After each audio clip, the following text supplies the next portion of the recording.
হাঁচিয়লি road সহযোগ কৰিছে। Absorb खुजली नहीं एब्जॉर्ब करो। এতিয়া সকলোৰে আগত কথাবোৰ কৈ দিয়াৰ বাহিৰে তাৰ ওচৰত বেলেগ ৰাস্তা নাই। কি সকলোবোৰ সোনকালে কৈ দিলেই হ'ল আৰু ভগৱান। আৰু কিমান পৰীক্ষা লোৱা। অমৰ ঢুকুৱাৰ পাছত আজিলৈকে তাইক কম কষ্ট দিছেনে? মই জানো তোমাৰ মনত বিৰাট এটা ভয় সোমাইছে, সেইকাৰণে তুমি এইবোৰ। ভয়? কিহৰ ভয়? মই কাৰোলৈকো ভয় নকৰোঁ। মানুহে হাজাৰ চেষ্টা কৰিলেও সত্য কেতিয়াও থাকিব নোৱাৰে। এদিন নহয় এদিন অপৰাধী ধৰা পৰিবই। আজি সি কিমান কষ্টত আছে দেখিলা? তাৰ এটা ভুলৰ শাস্তি গোটেই ঘৰখনে ভোগ কৰিব লগা হৈছে, দেখিছা? সিহঁত আৰু কষ্ট পাব চাই থাকা। মোক কৰা অপমানৰ মূল্য পৰিশোধ কৰিব লাগিব সিহঁতে। তুমি এতিয়াও সেই কথাবোৰ কিয় ধৰি আছা? আৰে কিয় নধৰিম? সিহঁতৰ মাকে মোৰ লগত কি কৰিছিল তুমি পাহৰি গলা? ইমান দিনে মাকে মোৰ ওচৰত আহি ক্ষমা খুজিব লাগিছিল, কিন্তু এবাৰলৈ আমাৰ ঘৰলৈ আহিলে নে? তেওঁ দেখোন নিজকে মহান বুলি কৈ থাকে। এতিয়া কি হ'ল? নিজৰ গাতে লাগিলে ডাকটো। নিজৰ পুতেকে হত্যাকাৰী, তেওঁক বেলেগক হত্যাকাৰী সজাবলৈ যায়। তেওঁ যে ভণ্টি কলংকিনী কলংকিনী বুলি কৈ থাকে নহয়, আচলতে কলংকিনী ভণ্টি নহয়, তেওঁ হয়। সেইবোৰ কথা এতিয়া ধৰি থাকিব নালাগে। যেনেকৈ নহওক অনন্যা সংসাৰখন ভাল হোৱাটোৱে চিন্তা কৰিব লাগে। কিন্তু সি শাস্তি নোপোৱালৈকে মই আৰু ভণ্টিয়ে কেতিয়াও শান্তি নাপাওঁ। আৰু যেতিয়ালৈকে সি নিজৰ ভুলবোৰ স্বীকাৰ নকৰে তেতিয়ালৈকে সি এনেকৈ চটফটাই থাকিব লাগিব। তুমি চাই থাকা। সেইকাৰণে কওঁ, মানুহে ভুল কৰিলে শুধৰাবলৈ চেষ্টা কৰিব লাগে। আৰে তাৰ লগত তুমি মোক কিয় মিলাই আছা? মই তোমাক মিলোৱা নাই, মই মাত্ৰ উদাহৰণটোহে দিছো। সিদিনালৈকেতো তুমি যিটো ভুল কাম কৰিবলৈ গৈ আছিলা সেইবোৰ কৰা হলেতো তুমি তাৰ শাৰীতে পৰিলাহেঁতেন। সেইবোৰ কথা উলিয়াই নাথাকিবা জানা। মই সলনি হৈছো বুলি তুমি ভালদৰে জানা। সেইকাৰণে মই ভগৱানক বহুত ধন্যবাদ দিছো, তোমাক যে আমাৰ মাজলৈ ঘূৰাই আনিলে।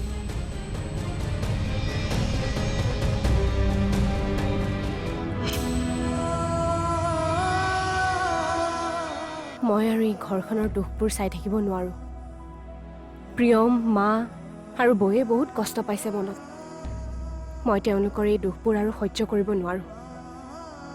ইচ্ছা কৰিলে মই সকলোখিনি কৈ দিব পাৰোঁ,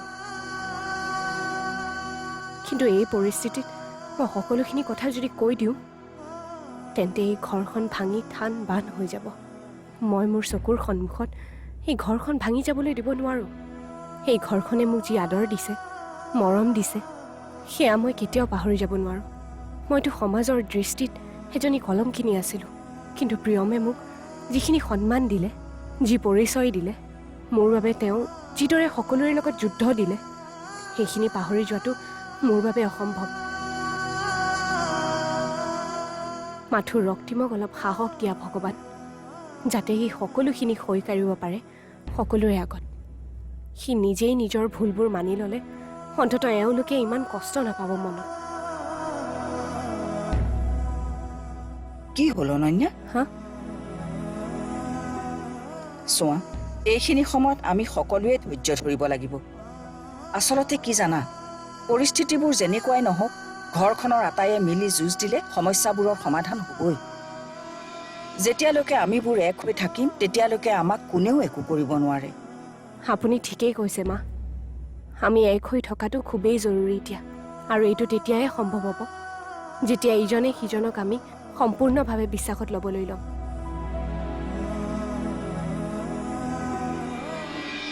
আমি আৰু এতিয়া এনেকৈ চাই থাকিলে নহ'ব বুজিছা ঝৰ্ণা। মানে আমি তাইক সহায় কৰিব লাগিব। তাইতো এই পৰিস্থিতিৰ লগত অকলে যুঁজি আছে। কি সহায় কৰিবা তাইক? আৰে তুমি দেখোন কৈছিলা সি বলিয়াৰ দৰে আচৰণ কৰি আছে। সি যদি ভণ্টিৰ কিবা ডাঙৰ বিপদ ঘটাই পেলাই তেতিয়া কি হ'ব? তাই চকুলে চাবলৈ তাৰ সাহস নাই। কি কথা কৈছা হে? এইবোৰ বলিয়া মানুহৰ একো ভৰসা নাই, যেতিয়াই তেতিয়াই যিকোনো কাম ঘটাই দিব পাৰে। তাক জেৰা কৰাৰ এইটোৱে উপযুক্ত সময় বুজিছা ঝৰ্ণা। মই সিহঁতৰ ঘৰলৈ যাবই লাগিব। দাদা, তই কলে যোৱাৰ কথা কৈ আছ? আমি সহায় নকৰিলে তাই ন্যায় নাপাব ভণ্টি। কোনো দৰকাৰ নাই। তই ইমান দিনে যুঁজি আহিছেই যেতিয়া এতিয়াও পাৰিব। তই মিছাতে তাত গৈ অশান্তিবোৰ বঢ়াই দিব নালাগে। মই তাইৰ কিবা বিপদ হ'ব বুলিহে। একো নহয় তাইৰ। আমি কিবা এটা ষ্টেপ ল'লে তাইকহে সন্দেহ কৰিব।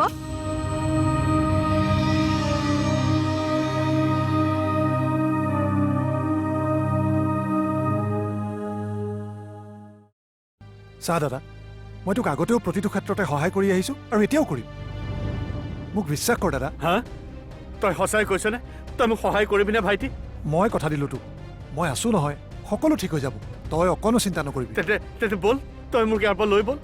মোক অকলশৰীয়া ঠাইটোৰ ঘৰলৈ লৈ ব'ল, য'ত মই শান্তিত জীয়াই থাকিব পাৰোঁ। লিয়া হৈছ নেকি দাদা? এবাৰ ঘৰখনৰ অৱস্থাটো চাইছনে তই? তোৰ এই আচৰণটোৰ কাৰণে মায়ে কিমান কষ্ট খাবলগীয়া হৈছে তই এবাৰ উপলব্ধি কৰিব পাৰিছনে? বৌয়ে আজি দুদিন ধৰি একো এটা মুখত দিয়া নাই, কেৱল তোৰ চিন্তাত।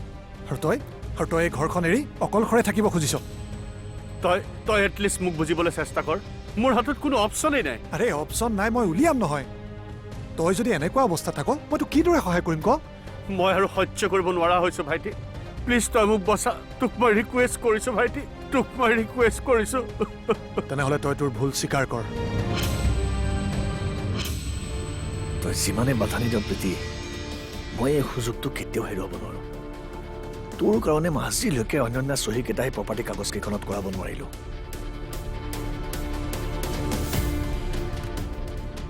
কিন্তু মই এইবাৰ সফল হ'বই লাগিব। মোৰ ইমান বছৰৰ তপস্যাখিনি ইমান সহজতে শেষ হৈ যাবলৈ দিব নোৱাৰোঁ। অন্যান্য ন্যায় পাওক বা নাপাওক, কিন্তু মোৰ মায়ে ন্যায় পাবই লাগিব। তেনেহ'লে নোকোৱা কিয় একো? মই তোমাৰ পত্নী, শত্ৰু নহয়। আজিলৈকে এই ঘৰখনৰ কাৰণে বহুত ত্যাগ কৰিছোঁ।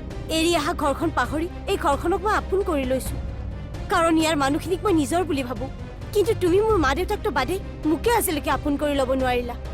তোমাৰ এটা ভুলৰ কাৰণে ঘৰৰ গোটেইখিনি মানুহে কান্দিবলগীয়া হৈছে। কিয় দিছা তুমি ইমান কষ্ট আমাক? নাযাওঁ মই জেললৈ নাযাওঁ। তোমালোকে যি কৰা কৰা, মই জেললৈ নাযাওঁ নাযাওঁ মই।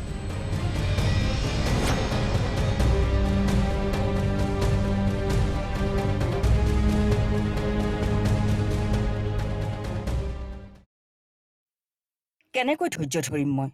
আজি ইমান বছৰে ঘৰখনৰ এনেকুৱা এটা ৰূপটো মই কেতিয়াও দেখা পোৱা নাছিলোঁ। দেউতাৰ ঢুকুৱাৰ পিছতো মই অকলেই তহঁতক পঢ়াই শুনাই মানুহ কৰিলোঁ। তথাপিও মই কোনো পৰিস্থিতিৰ সন্মুখত হাৰি যোৱা নাছিলোঁ।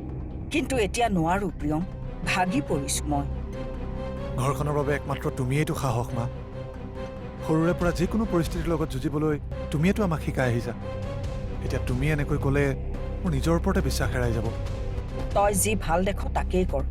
তাৰ এই আচৰণবোৰৰ কাৰণে নিহাজনীয়ে বৰ কষ্ট পাইছে মনত। সিহঁতৰ সংসাৰখন এনেকৈ ভাগি যোৱাটো মই চাই থাকিব নোৱাৰোঁ। প্ৰিয়াৰ অৱস্থা কি হ'ব তই এবাৰ ভাবি চাইছনে? পৰহি ৰাতি সি মোৰ আগত যিটো কাণ্ড কৰিলে, কেতিয়াবা কিবা অঘটন ঘটাই দিয়ে বুলি মোৰ ভয়েই হৈছে। যেনেকৈয়ে নহওক তই কিবা এটা কৰ। ইমান দিনেতো তাক বুজাবলৈ চেষ্টা কৰিয়ে আহিছোঁ, কিন্তু সি নুবুজিলে কি কৰিবা? উপায় নহ'লে শেষত ভাল চাইক্ৰেটিষ্ট এজনৰ সহায় ল'ব লাগিব। ভালে আছানে প্ৰিয়ম?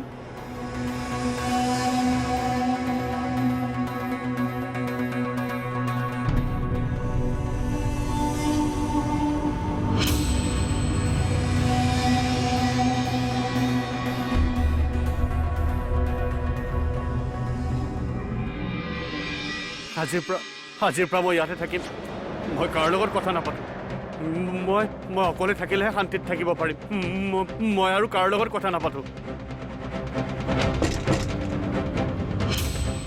আকৌ কোন আহিছে? নাই মই দুৱাৰ খুলি নিদিওঁ।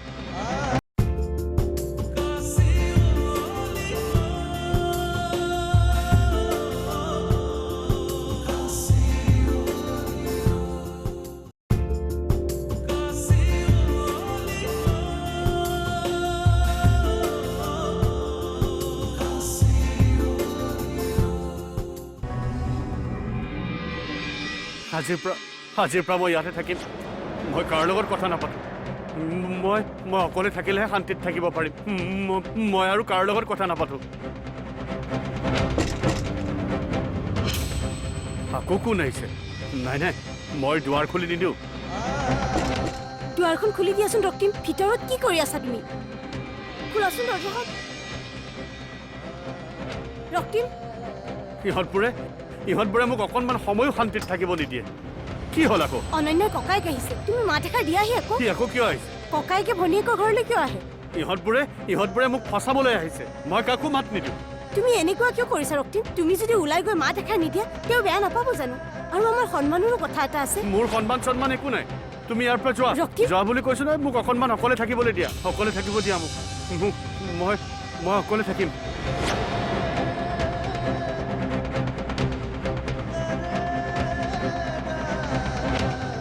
তই এনেকৈ হঠাৎ খবৰ নিদিয়াকৈ আহিলি যে?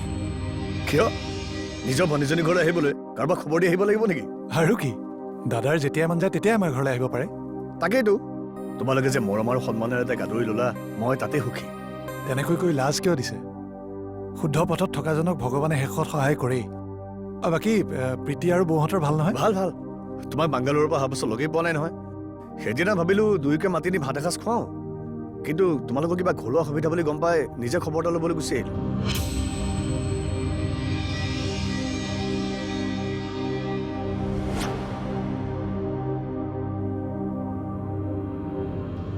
সমৰ, এতিয়া চাগে তুমি মোৰ কথাবোৰ ধৰি থকা নাই। নাই নাই, মই ধৰি থকালৈ ইয়ালৈ নাহিলোহেঁতেন। ভাল লাগিল আপুনি যে তাইক নিজৰ ছোৱালীৰ দৰে আঁকোৱালি লৈছে। আচলতে তাই ভাগ্যখন ভাল, আপোনালোকৰ দৰে ঘৰ এখন পাইছে তাই।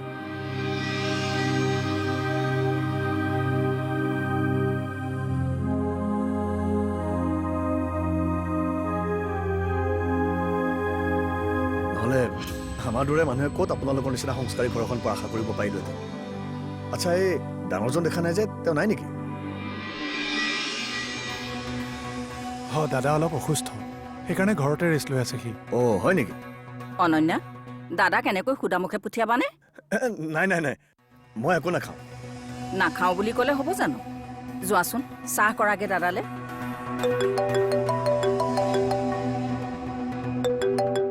হেল্ল', হয় ছাৰ কওক। হয় দাদা, মোৰ অফিচৰ পৰা ফোন এটা আহিছে, মই অলপ কথা পাতি লওঁ। অঁ, হেল্ল', হয় ছাৰ কওক। ৰক্তিমৰ অসুখ বেছি হৈছে নেকি? অলপ আৰাম কৰিলেই ভাল পাব। আচলতে ক'বলৈ গ'লে সময় আৰু পৰিস্থিতিয়ে কি ৰূপ লৈছে আমি একো ধৰিবই পৰা নাই। সময়ৰ খেলখন বুজিবলৈ বৰ দিগদাৰ। চাওকচোন, আজি দুদিনমান আগলৈকে মই আপোনাৰ আগত মূৰ তল কৰি আছিলোঁ, আৰু আজি আপুনি মোৰ ওচৰত। তেওঁ কিয় এনেকুৱা ব্যৱহাৰ কৰি আছে কোনো একো ধৰিব পৰা নাই। ইমান খোলা মনৰ মানুহ এজনৰ হঠাতে কেনেকৈ ইমান ফ্ৰাষ্ট্ৰেশ্যন হ'ব পাৰে, মই সেইটো ভাবিয়ে আচৰিত হৈছোঁ। এয়া আচলতে নিজে অৰ্জা পাপৰ ফল। মানে হয়তো তেওঁ ডিপ্ৰেশ্যনো হ'ব পাৰে। ইমান সুখৰ সংসাৰ এখনত কিহৰ ডিপ্ৰেশ্যন থাকিব পাৰে? নিহাৰিকা বৰ্ডৰ ইমান সহজ সৰল আৰু মৰম লগা মানুহ এগৰাকী মই আজিলৈকে ক'তোৱে দেখা নাই। তেনে ক্ষেত্ৰত ৰক্তিমদা ইমান ডিপ্ৰেশ্যনত ঢুকাটো কোনো কাৰণ থাকিবই নালাগে। ভিনদৈ কিবা কৈছে নেকি তোমাক? মানে কি কাৰণে হ'ব পাৰে? তাৰ মতে ৰক্তিমদাই কিবা কথা লুকুৱাইছে সকলোৰে পৰা। মোৰ মতে সেইটোৱে হ'ব লাগে কাৰণ মই প্ৰিয়মক মৰমেৰে বুজাবলৈ কৈছোঁ। হয়তো তেওঁ ভয়টো আঁতৰোৱাৰ পিছত কিজানিবা কৈ দিয়ে কাৰণটো। মৰমৰে বুজোৱাতকৈ টানকেহে ধৰিব লাগে। সি ইমান সহজে নিজৰ ভুল স্বীকাৰ কৰা মানুহ নহয়। কি ভুল বৌ? নহয় মানে মানুহে ভুল কৰিলে যে এনেকুৱা অৱস্থা হয় যে, সেইকাৰণে কৈছিলোঁ। নিহাৰ, তুমি অলপ দেৰি বহা, মই আহি আছোঁ। ঠিক আছে।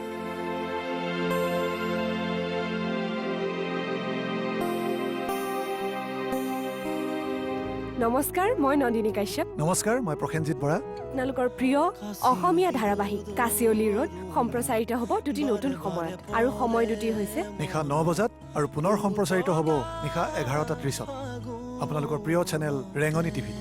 তাৰ লগতে নাপাহৰিব হাত দুখন সঘনাই চেনিটাইজ কৰি থাকিব, আৰু বাহিৰলৈ গ'লে মাস্কখন পিন্ধি যাবলৈ নাপাহৰিব, আৰু লগতে চাই থাকিব আপোনালোকৰ প্ৰিয় অসমীয়া ধাৰাবাহিক কাচিয়লি ৰোড, কেৱল ৰেঙনি টিভিত। ধন্যবাদ। ধন্যবাদ। আনৰ ক্ষেত্ৰত দুখ জাপি দিবলৈ সহজ, কিন্তু নিজৰ ক্ষেত্ৰত হ'লে সেই সংস্কাৰ, সেই আদৰ্শ হঠাৎ নোহোৱা হৈ যায়। আপোনাৰ ল'ৰাই এটা এক্সিডেণ্ট কৰি, এটা হত্যাকাণ্ড কৰি ঘৰৰ নিৰপৰাধীৰ দৰে সোমাই থাকিব পাৰিছে, কিন্তু এতিয়াও আপুনি এজন নীৰৱ দৰ্শক, কাৰণ এবাৰ দাগটো নিজৰ গাত লাগিছে যে।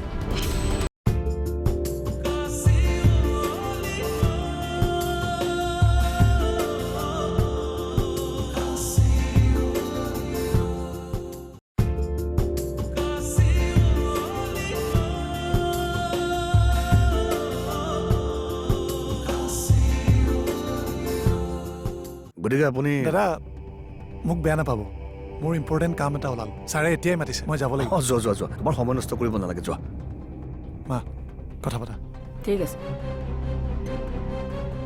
আচলতে কথাখিনি মই আপোনাৰ লগতহে পাতিবলৈ আহিছোঁ। আপুনিতো বৰ সংস্কাৰৰ কথা কৈ থাকে, কিন্তু আজিলৈকেতো আপোনালোকৰ সংস্কাৰী হোৱাৰ একো উদাহৰণ দেখা নাপালোঁ। কথাখিনি কোৱাৰ কাৰণে বেয়া নাপাব। আপুনি আজিলৈকে মোৰ লগত যি কৰি আহিছিল, মই সকলো নীৰৱে সহ্য কৰি আহিছিল, কিন্তু ভনীজনীক কৰা অপমান মই কেতিয়াও সহ্য নকৰোঁ। কি যুক্তিত আপোনাৰ ল'ৰাই তাইক পাগলী সজাইছে? দাদা, এক মিনিট, এজনী সহজ সৰল সাধাৰণ ছোৱালীক মানসিক ৰোগী সজোৱাৰ সাহস ক'ত পালে আপোনাৰ ল'ৰাই? সি তাৰ ভুলৰ বাবে ক্ষমা খুজিছে তাইক। কিবা এটা ভুল বুজাবুজিৰ বাবে এনেকুৱা এটা পৰিস্থিতি হ'বলৈ পালে এতিয়া অনন্যায়ো তাক ক্ষমা কৰি দিছে কিন্তু মই কৰা নাই চাওক আমি যদিও সৰু মানুহ আমাৰো কিন্তু এটা আত্মসন্মান আছে আপোনালোকৰ দৰে ডাঙৰ ডাঙৰ মানুহৰ হস্তে প্ৰভুত্ববোৰ আমাৰ ওপৰত খুটাবলৈ নাযাব আপুনিতো মোক হত্যাৰ বদনাম জাপি দি কেছ দিছিল আপুনি যদি ইমানেই ন্যায় পৰায়ণ তেনেহ'লে ক'ত গ'ল আপোনাৰ ন্যায়খিনি দাদা তই আৰু এটাও কথা নকবি আমাক হাঁহিছিল নহয় বেয়া বংশৰ বীজ বুলি এতিয়া নিজৰ সন্তানে কি আদৰ্শ দেখুৱালে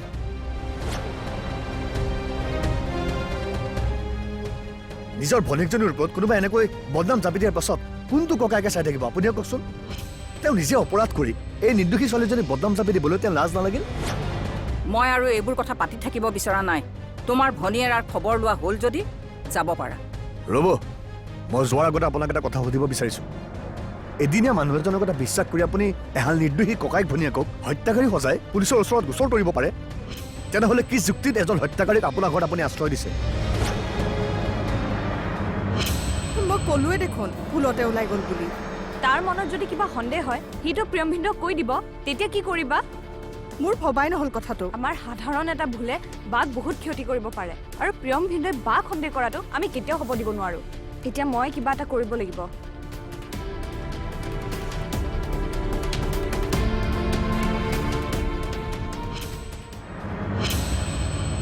কিয় আহিছে সি মোৰ বিৰুদ্ধে কিবা প্ৰমাণ আনিছে নেকি যদি সি প্ৰমাণখিনি মা আৰু প্ৰিয়মক দেখুৱাই দিয়ে যদি অনন্যাই ক'বলৈ সাহস নকৰা কথাখিনি সি কৈ দিয়ে মাহঁতক যদি সকলোৱে তাৰ কথাবোৰ বিশ্বাস কৰিলে নাই নাই মই চাব লাগিব তাক কিবা এটা প্ৰকাৰে তাক ৰখাব লাগিব নহ'লে মই শেষ হৈ যাম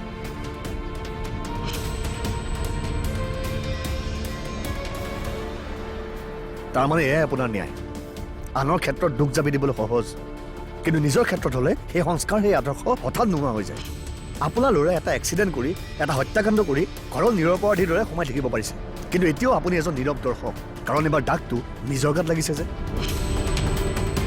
দাদা তই ভালে ভালে ওলাই যা ইয়াৰ পৰা ৰ ভণ্টি মোক বিচাৰ লাগে ইমান দিন মই প্ৰিয়মৰ কাৰণে মনে মনে আছিলোঁ আইনৰ জ্ঞান আমাৰো আছে সাহস আছে যদি যাওক আমাৰ লগত কৰাৰ দৰে নিজৰ ল'ৰাৰ ওপৰতো হত্যাৰ গোচৰ দিয়কগৈ মই জানো আপুনি নোৱাৰে আপোনালোকৰ দৰে ডাঙৰ ডাঙৰ মানুহে আনক দুখ জাপিবহে পাৰে দুখ স্বীকাৰ কৰিব নোৱাৰে কেতিয়াও আচলৰ আঁৰত নিজৰ ল'ৰাৰ দুখবোৰ ইমানো ঢাকিবলৈ চেষ্টা নকৰিব আচল ফালি পুলিচে কোনদিনা চোচৰাই টানি উলিয়াই লৈ যাব গমেই নাপাব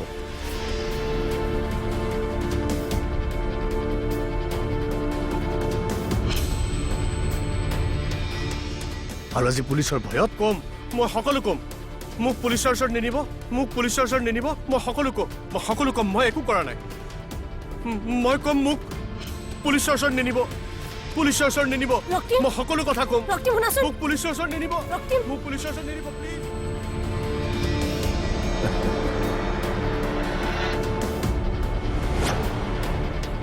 ভগৱানৰ কি লীলা চাওকচোন যিজনে ভণ্টিক পাগলী সজাব খুজিছিল আজি তেওঁৱে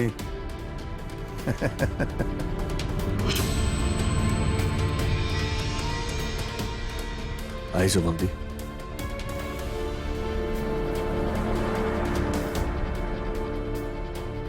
তোমাৰ দাদাই ৰক্তিমৰ এক্সিডেণ্টৰ কথা কেনেকৈ জানিলে একমাত্ৰ তোমাৰ বাবে মা আৰু এই ঘৰখনৰ সন্মানখিনি আজি তললৈ নামি যাবলগীয়া হ'ল যাৰ ককায়েকে আহি ইমানবোৰ কথা ক'লে তাক কথাবোৰ কোৱাগৈ তাৰ নিচিনা থাৰ্ড ক্লাছ এটাই মাক ইমানবোৰ কথা ক'বলৈ সাহস ক'ত পালে তেতিয়া তুমি লগে লগে কিয় ওলাই নগলা যেতিয়া তেওঁ মাক কথা শুনাই আছিল তেতিয়া তুমি কা পুৰুষৰ দৰে ৰুমৰ ভিতৰত কিয় সোমাই আছিলা কাছিয়লি ৰোড সহযোগ কৰিলে एब्जॉर्ब खुजली नहीं एब्जॉर्ब करो